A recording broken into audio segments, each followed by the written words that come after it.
coming up on this week's mini episode. You think about sort of this survey of what you do with your body every day, from what you eat to what you put on your body, to the clothes, to the fabrics, to the occupational exposures, and you start as best you can to knock those down and create healthier habits. Hi everyone, Dhru Purohit here. It's no secret that the environment we live in today is having a negative effect on our health.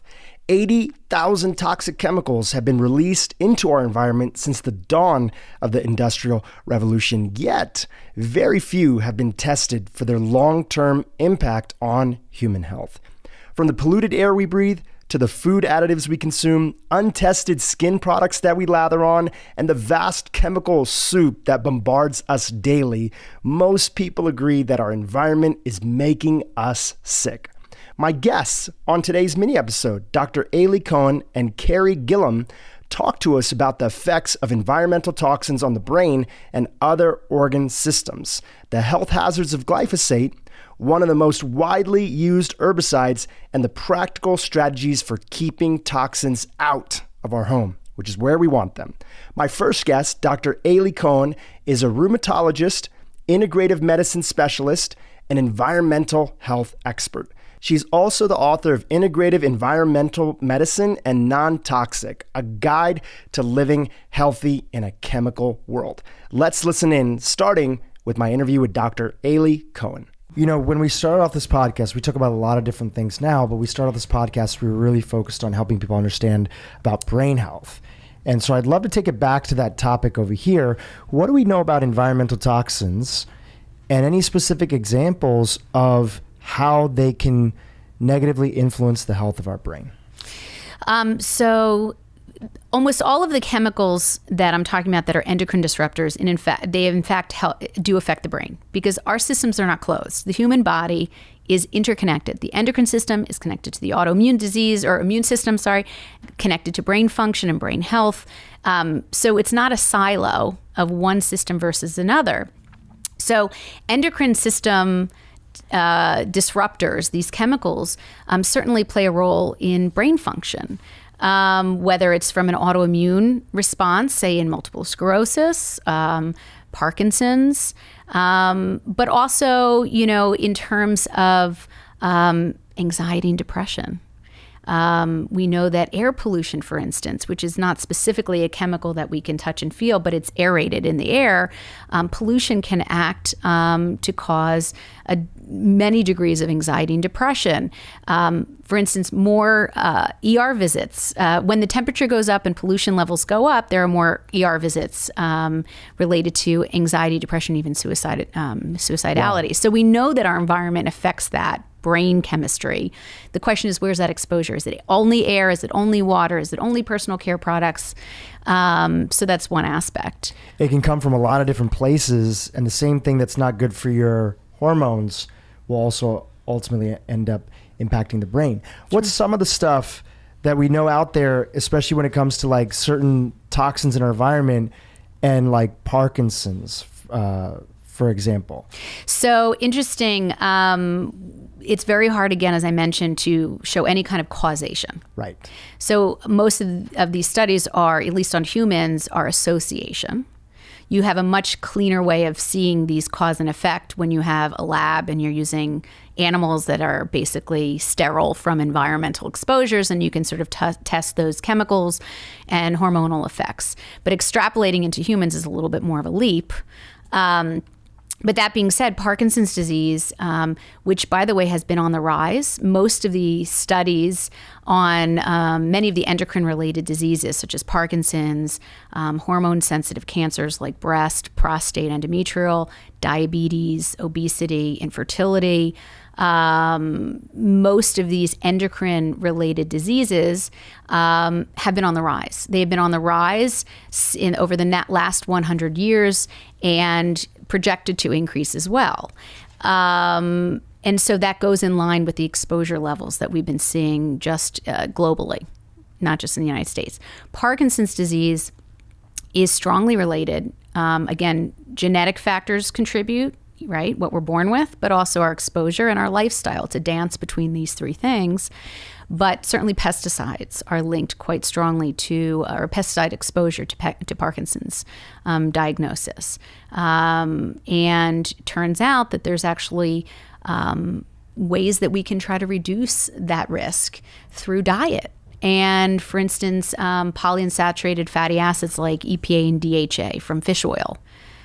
Great studies showing that those who eat those fatty acids, which makes up 35% of the human brain, by the way, those fatty acids, actually contributes to lower risk of developing Parkinson's disease, and in people who have Parkinson's disease, beneficial clinical improvement. So, there are actually nutritional ways to help with these exposures as well, which is another tool in the toolbox in terms of this battle. But Parkinson's is an exposure-related diagnosis. Certainly genetics are involved, and there are specific genes that have been discovered that make people more prone to that environmental.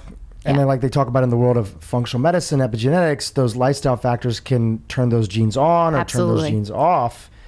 And so even if you are at a greater risk of Parkinson's or have high exposure, else. or occupationally you're exposed to pesticides, for instance, or Right. you're not, you can help offset those risks through a healthy lifestyle, through diet, through avoidance, through behaviors such as taking off, your pesticide clothing, that might have been exposed, and just leaving it outside. And, for those who work in those industries, making sure that they don't bring them in the home where your kids might be exposed, and having a separate washer and dryer, or using different times to wash those clothing. I mean, so you think about sort of this survey of what you do with your body every day, from what you eat to what you put on your body, to the clothes, to the fabrics, to the occupational exposures, and you start as best you can to knock those down and create healthier habits, like the tea. Back to the tea example. Right. When you create a healthy habit that you're going to do every day, so you're a coffee drinker, a tea drinker, and this is part of your life. Like, trust me, you're a tea drinker, a coffee drinker. What you want to do is make those habits healthier the best way you can, because they're at least your habits. You can work with that, right? You can have a glass teapot. You can use loose leaf tea. You can get organic versions, which certainly hold their tea leaves and exposure to a different level. And often have bags that are made out of like organic cotton or hemp. Right, or loose like leaf, and using a stainless steel tea holder. Using a coffee mug that has no plastic. Using, in my case, organic creamer and organic cane sugar. So yes, organic matters, but also the containers and food packaging that we use, we can start to make choices there, especially with habits. I say start with habits first. That's one of my recommendations. Habits are easier to wrap your head around because you do them every day. But that's a good place to start, because that's where your greatest exposure is, right? From your habits that you tend to, not give up even when you travel sometimes. What's your message with the work that you're doing out here right now? You want to leave people with something. This can feel like a lot of stuff. Yeah. It can feel like, how do we navigate it? What's the message and the sense of hope? Because you shared something earlier. You said, I really don't want to overwhelm people, but we do want to pay attention because we're trying to protect ourselves. What's the central message you want to tell people and leave people with when it comes to your work in this crazy environmental storm of environmental toxins that we're all in? Yeah, I think the number one thing is we're all on a journey.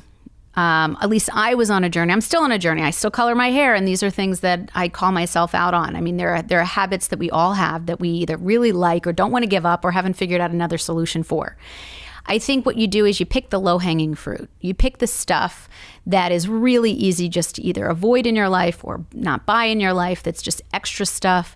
And you start working on the low-hanging fruit that's easy and accessible, and you work your way through all of your behaviors or any exposures that you can control. So when I think about overwhelming people or being overwhelmed myself, and again, this has been a journey for me for about 8, 9, 10 years, I actually like to call in the Serenity Prayer. I actually have it posted in my exam rooms in my office, which basically I'll state it. It says, God grant me the serenity to accept the things I cannot change, the courage to change the things I can, and the wisdom to know the difference.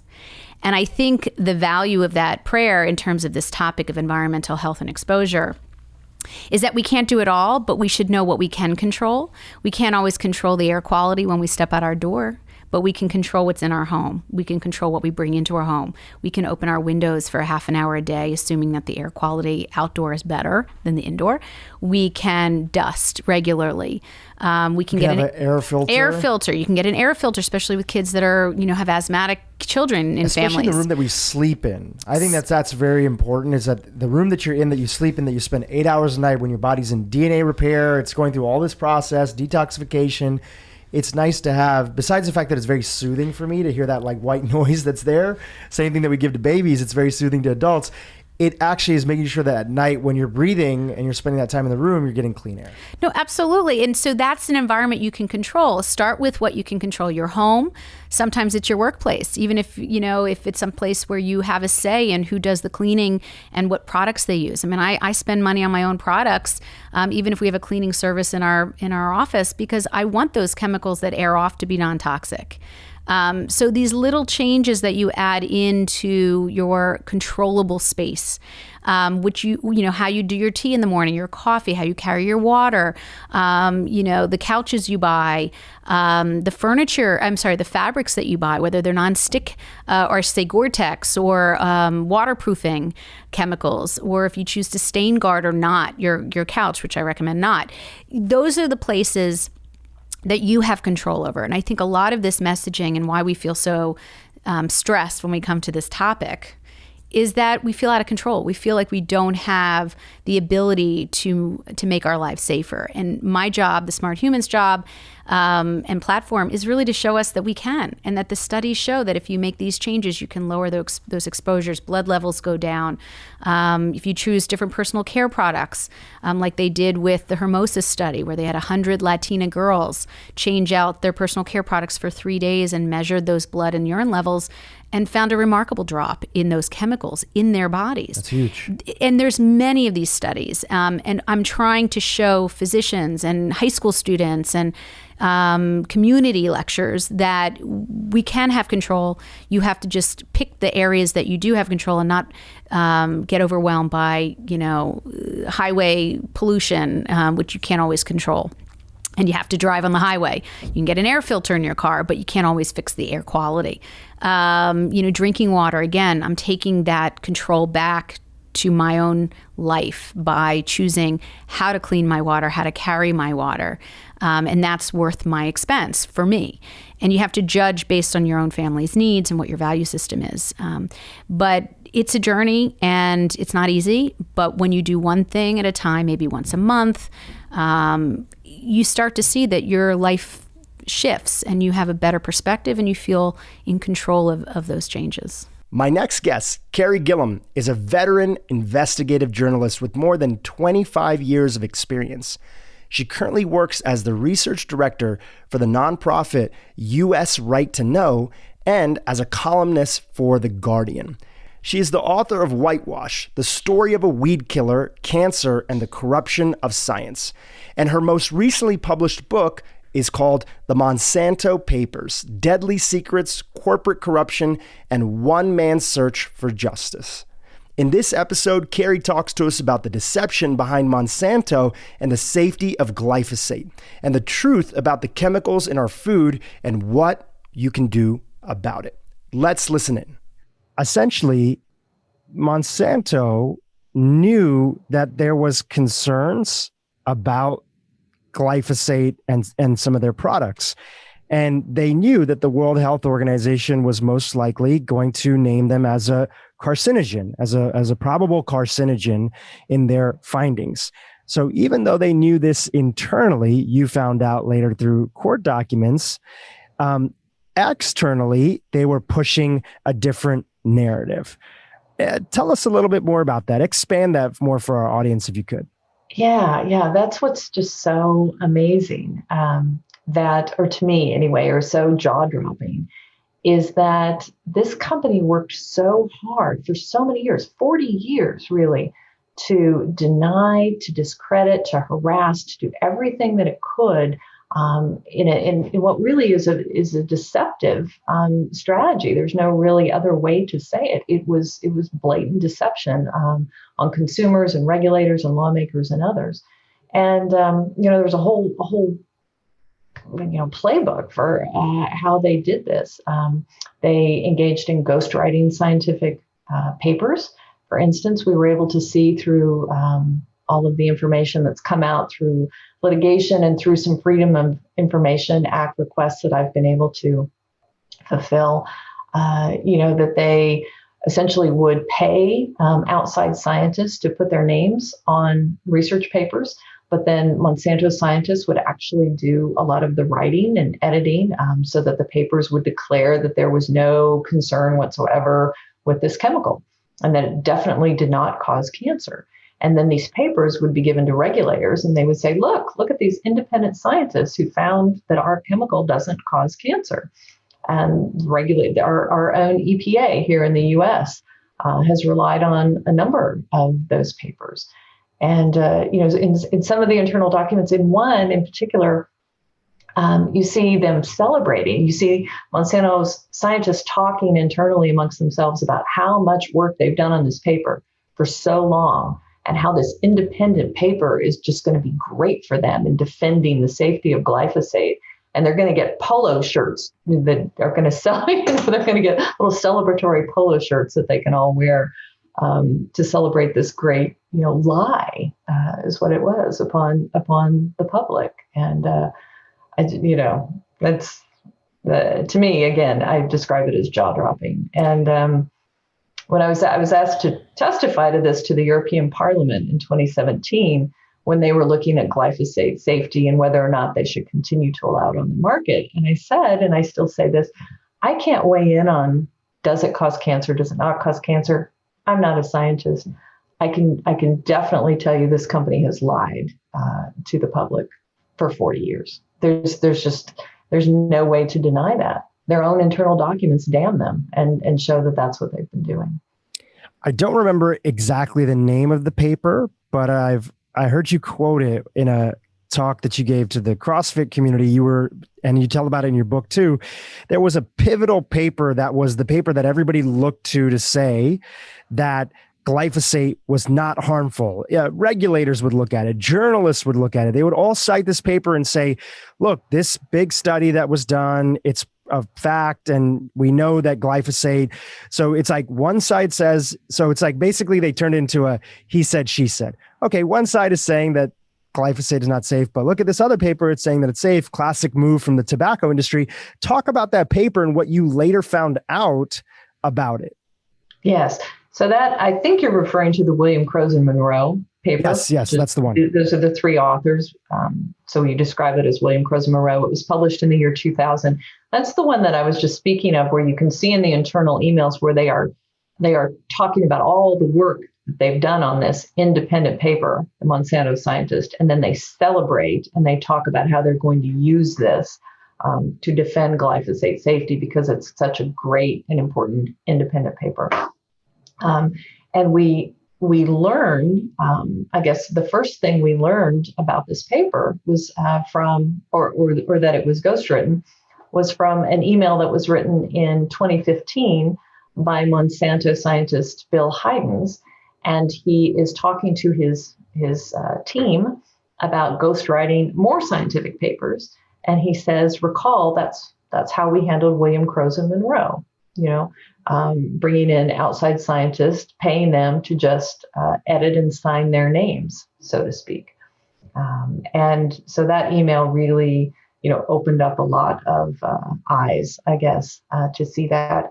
And then they did proceed, as we can follow through the document trail, they did proceed to ghostwrite another series of papers defending glyphosate safety. So they've been doing this over, many, many years. But again, that's just one tactic. We also saw through internal Monsanto communications that they were ghostwriting, op-eds and columns and things that would appear in magazines and newspapers and on websites like WebMD. We see that they engaged in ghostwriting a column that appeared in Forbes magazine, for instance. And, Forbes had to come out and strip that out and get rid of it. But it's been a carefully designed strategy for many, many years, as I said, to fool the public and lawmakers and regulators to believe that this chemical is safe. And anybody who says it isn't is just, crazy. Let's talk about the person who's listening, the mom, the dad, the grandmother, the young kid in college who's just trying to eat better, protect themselves. As you've mentioned, glyphosate is just the poster child of a litany of pesticides that are problematic and have reason for concern. When you talk about, I'm sure people read your article and then, you always get the question of like, well, what should we do? Right? What do we do? What should we do? Is eating organic enough? Do people need to start? I know many functional medicine doctors that for some of their patients, they're actually testing their urine and looking at how much of these pesticides are in there, in addition to heavy metals and other things, because they're very concerned for their patients. So what are your recommendations for people for actionable steps they can be thinking about?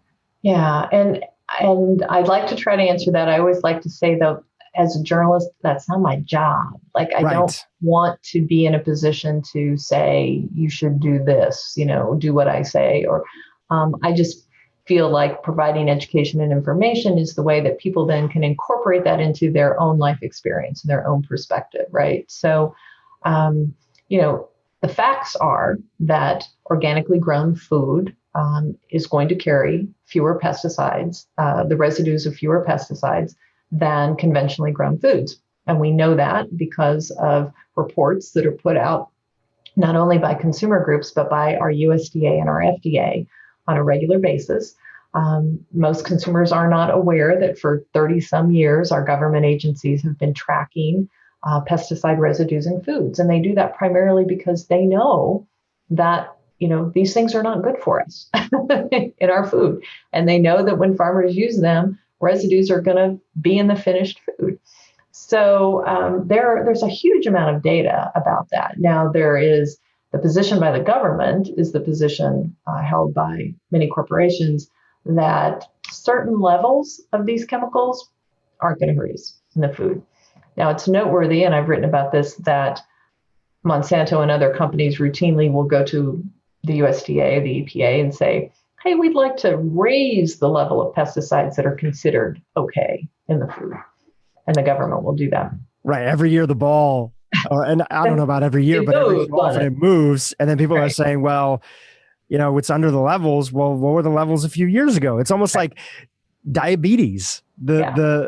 The levels that were considered diabetic had to change because so much of the American population had excess amount of sugar in their diet, and they were worried about too many people being, in that pre-diabetic space. Yeah. I mean, glyphosate residues that were considered safe were a lot lower before the introduction of genetically engineered crops that the company knew would carry much higher residues. And so the EPA has raised those levels over the years multiple times to say, this much is safe. Oh, now this much is safe, But talking about these other chemicals, so for instance, chlorpyrifos is an insecticide that there is, virtually no debate left in the scientific community about how harmful this is to babies, to young children, to fetuses in utero with their mothers exposed to it.